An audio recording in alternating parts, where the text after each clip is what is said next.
Today we're going to be seeing how to draw a lovely pie chart just like this one. We've got a class here of 25 students. They had a vote on which was their favourite ice cream: mint choc chip, vanilla, strawberry or chocolate. Now chocolate was the favourite with 11, and then we've got 6, 3 and 5 votes.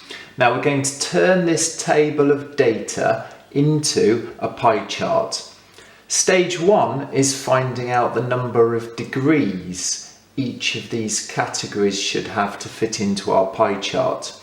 Now to work that out, you take this number, you divide it by the total of the categories, and then you times it by 360, which is the number of degrees. So here is our rule. You're taking your number, you're dividing it by the total, and then you're timesing it by 360. So let's grab a calculator and let's get on. 5 divided by 25 times 360 equals, so 72 is our first number of degrees. And then we've got 3 divided by the total, which is 25 times 360 equals 43.2. So we don't round it up because it's just 0.2. Then let's get on. 6 divided by 25 times 360 equals 86.4. Again, we don't round it up. And then we have 11 divided by 25 times 360 equals 158.4. So let's write 158 there.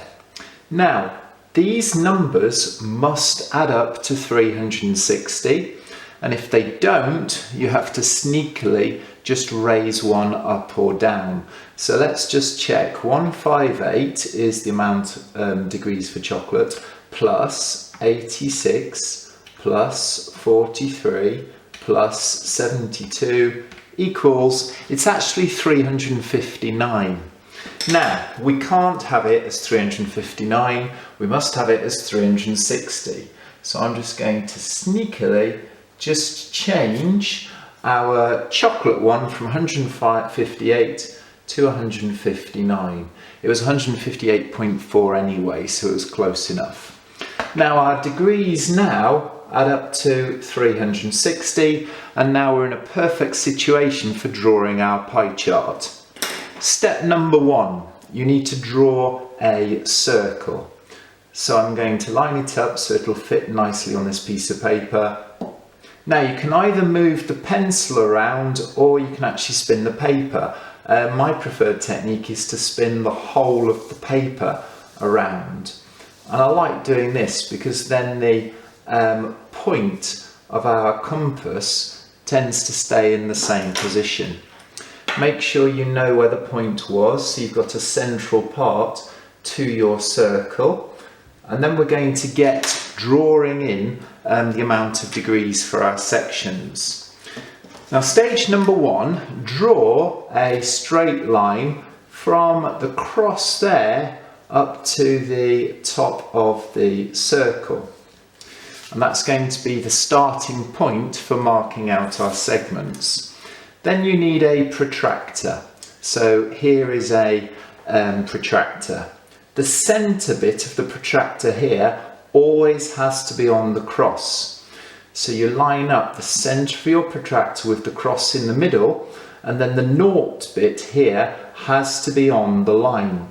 So I'm lining up the centre there, the naught is on the line, I need 72 degrees, so I start at naught and I just go round. 0, 1, 2, 3, 4, 5, 6, 7, 8, 9, 10, 20, 30, 40, 50, 60. At 72, I put a little mark there.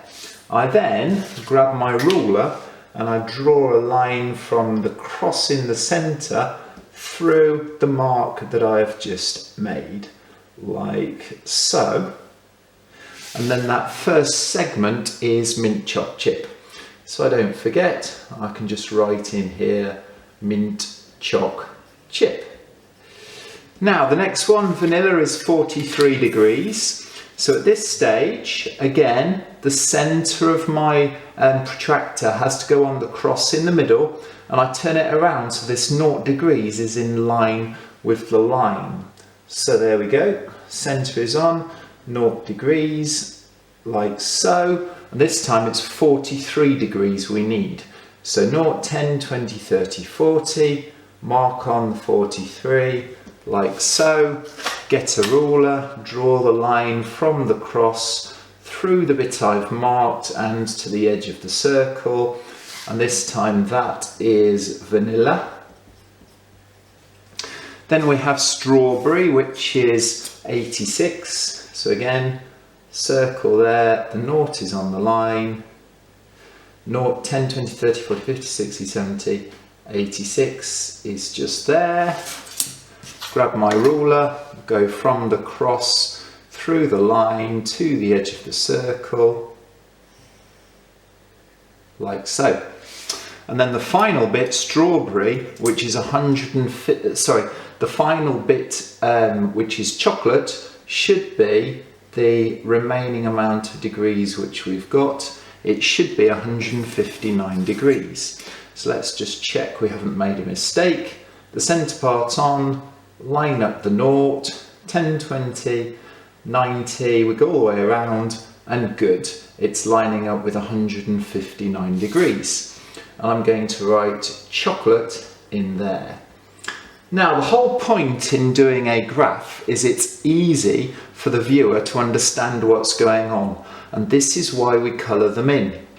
We're going to colour each segment of our pie chart in. So let's get colouring. Now, we said we wanted it easy for people, the viewers, to understand what it's showing. So I like to colour the rows of the table in the same colour that we've used in our pie chart.